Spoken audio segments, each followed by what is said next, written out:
Good morning and welcome to Morning Movie News. On Friday, a number of you asked me what I thought of the announcement that Marvel Studios would be opening Captain America 3 opposite Batman vs. Superman on May 6th, 2016. What do I think? I think Cap is a good soldier because Marvel is sending him in to die.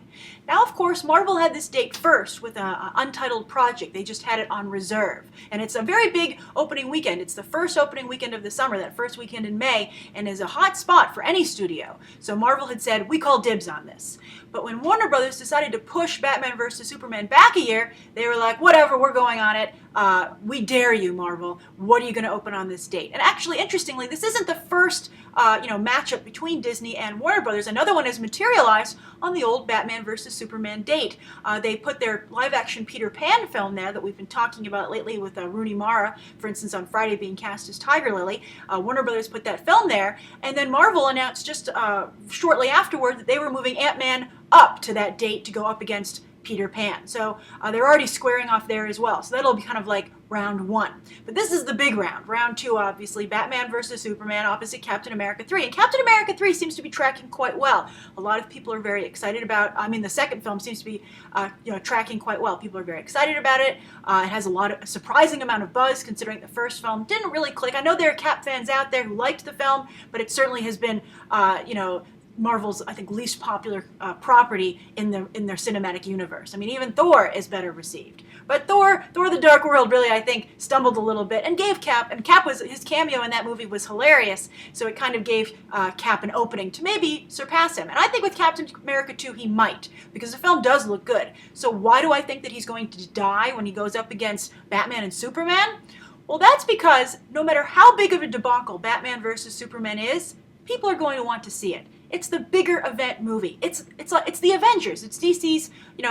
They're planning a Justice League movie, of course, and that's the whole reason I think we've heard for this delay. But still, Batman and Superman have never been in a movie together. And Jesse Eisenberg is playing Lex Luthor. Jeremy Irons is Alfred. Even if it's just a complete joke, people are going to want to go there and laugh. I just think there's too much going on. It's too big a deal. And I don't think it's going to be a joke, by the way. I feel that while I have concerns about it, and I think it might not be the bullseye that Warner Brothers wants it to be, there's too much talent here for it to be just a Battleship Earth. I think that there's going to be salvageable stuff there, much like Man of Steel, and I'm sure that somebody's going to come out of this looking good. There's just too many actors and too many interesting roles for somebody not to be, crowned the big winner of this huge gamble. And the reason I say which movie I would see first is not only because this is what everyone's going to be saying, but this was a question that was asked on Friday by Random JPG. I'm still doing a viewer question, but this one goes with this story. And he had just asked, he or she had said, which one would you see first? And because Random JPG pointed out, and I think this is true, that while fans will see both movies, Captain America 3 and Batman vs. Superman the same weekend, mainstream audiences who aren't hardcore fans will have to pick for their opening weekend movie. I mean, they'll probably see the other one down the line, we would hope, but what will be their first choice? So I really strongly feel, for the reasons I just said, that it will be Batman versus Superman. But I'm curious to how you guys feel. What would be your first choice? Would you really go and see Captain America 3 over the debut of Batman, or Batfleck, I guess? Ben Affleck as Batman. Would you really see that? I mean, I think it's an impossible. Some will say it's a Sophie's choice, but I don't think there's any choice. I think that Batman versus Superman is the juggernaut. I think they shouldn't have taken Marvel's date, I guess. But Disney went and reserved so many dates with untitled projects, not just for Marvel, but for Pixar and Disney Animation. If you go and you look at the upcoming release schedule, it's just littered with untitled Disney project for these different brands. So I guess if they want to play that game, other studios are going to start challenging them. However, I do think that Ant-Man will win that first round, so I guess it'll be kind of a draw at the end. So we'll see. And maybe Captain America 3 will do well in the long run, but it's going to become so fast and heavy because it's the summer movie season. There'll be a movie coming out every weekend afterwards that I really fear for Captain America 3 in that spot. I guess Marvel doesn't want to blink because it would make them look bad, but I don't know. I would just, I would potentially move if I was Marvel Studios. They don't need the potential embarrassment. They're doing so well. Be the bigger person and just continue to beat, Warner Brothers DC at the box office. They don't need that headline that they were beaten. Let Warner Brothers DC fall on their own sword. That would be my advice to them. But they're going for it. They're playing box office chicken. And as I said, there's just too much engine power even if it's too much power over in that Batman versus Superman film. So that's the first story of the day, and I'm curious to how you guys feel about it. The second story of the day broke late on Friday, and it's a fascinating scenario, particularly because of what we were talking about on Friday. I talked about the fact that John Boyega was up for the lead role in Star Wars, as was another, African-American actor, Ray Fisher, I believe the name was.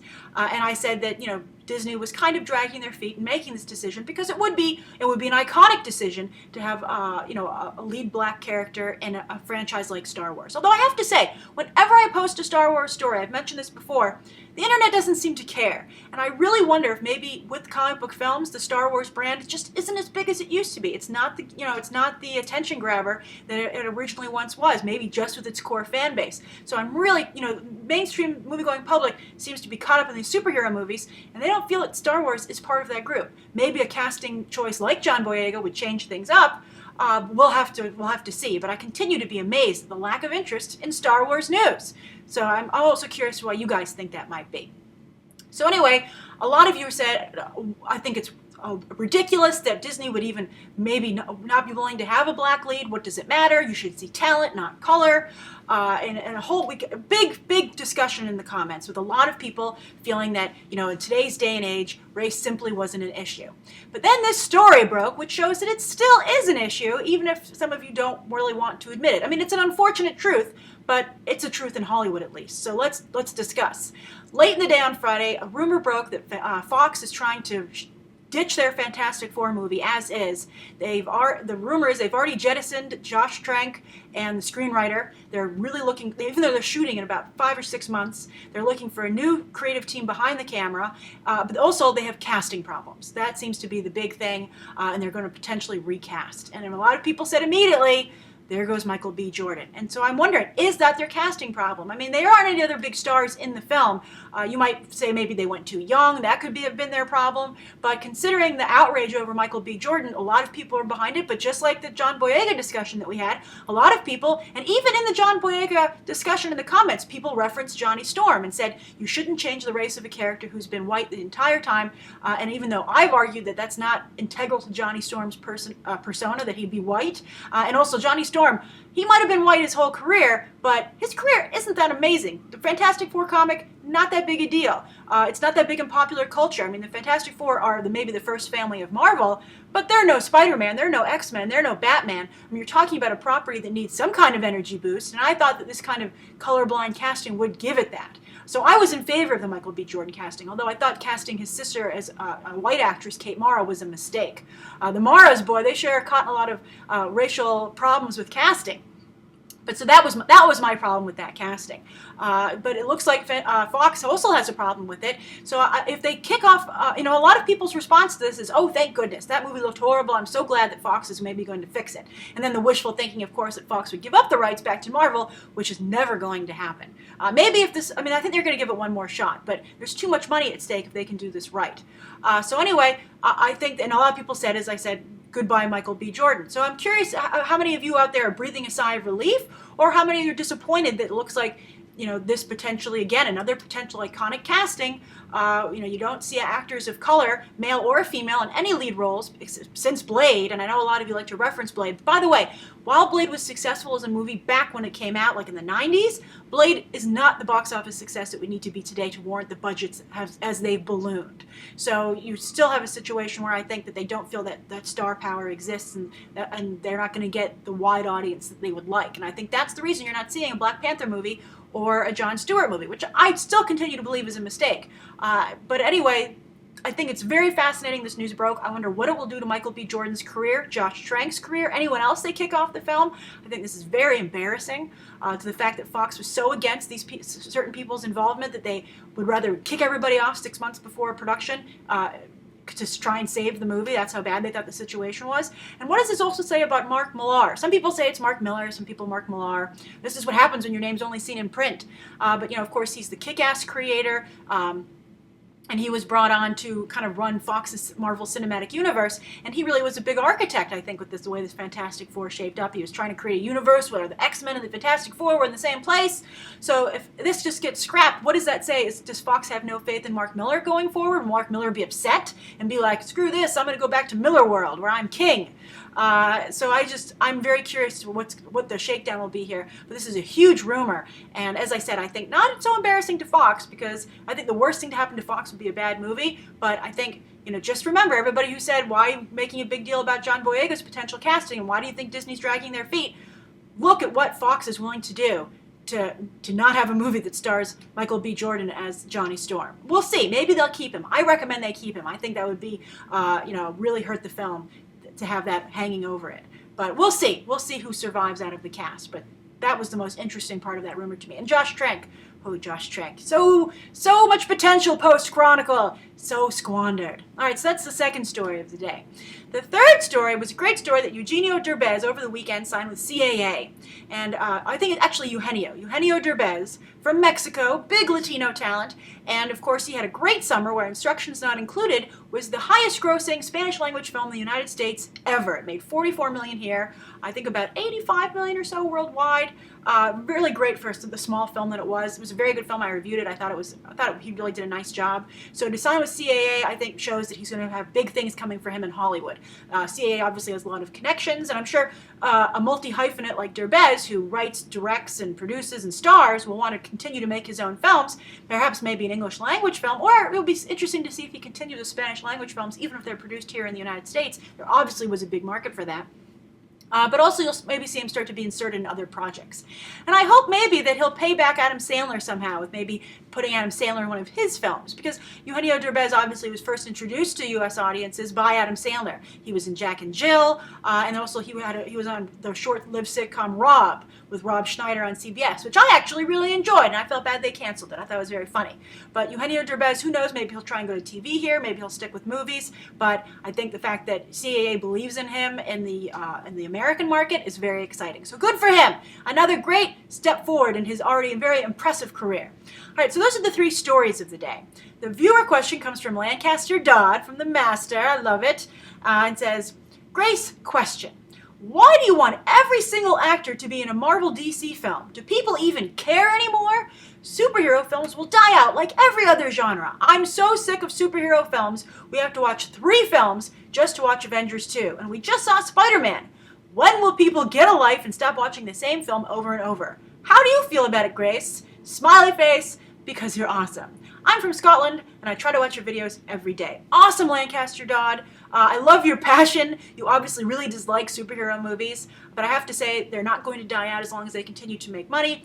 As you know, the Avengers 2 was the 3rd most successful film of all time. Iron Man 3, even though Catching Fire gave it quite a run for its money, was still the biggest film worldwide of 2013, and there's just too much money on the table. And while you don't enjoy these films, as you can see, the majority of the movie-going public likes them quite a bit.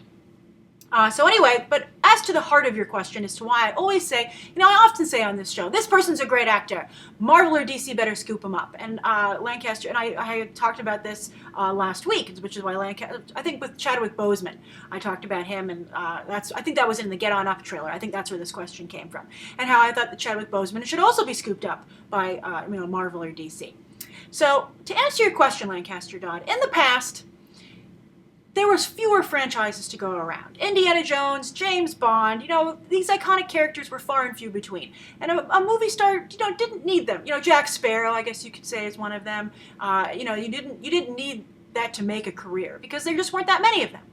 But I think how the comic book movie genre has changed this is that there are so many superheroes now. These movies are just chock full of them, just like a comic book.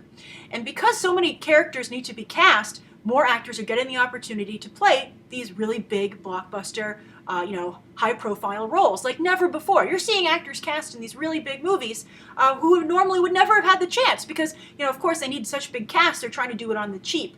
So you're seeing smaller actors get this boost. They get cherry-picked before they're big so that Marvel and DC can get them on the cheap. And then these big movies help make them a big star. So, for instance, let's take Sebastian Stan. He's been on Once Upon a Time, he's done a lot of TV work, and he was cast as Bucky in Captain America, the First Avenger. Now, okay, and this is a spoiler. If you don't like spoilers, fast forward a few seconds, okay? He's the Winter Soldier. Not a huge secret. They released a poster where you can clearly see his face as the Winter Soldier. But it was announced, news came to light on Friday that Sebastian Stan has like a 9-picture deal at Marvel for Sebastian Stan. He's going to be like in 9 Marvel movies. I'm sure he'll be popping up as a Winter Soldier in the background somewhere being like, I bested you. And those are the best Winter Soldier stories, by the way. They just started his comic over at Marvel. They rebooted it again with him, I think, and it started out very strong. He interestingly wasn't the star of his own comic, but he was cool in it. So I think you're going to see him popping up there. And what Sebastian Stan gets out of this, even though not a ton of money, obviously, because that's his whole selling point, but he gets his profile raised, more audiences know who he is, and if it works out, he can parlay that into other films and other choice roles. He suddenly becomes a draw. He's no longer, who the hell is Sebastian Stan? He's the Winter Soldier. So it's very beneficial to someone's career because it allows them the opportunity to make maybe other movies that you might enjoy more, Lancaster Dodd, the kind of movies I think probably you're more into.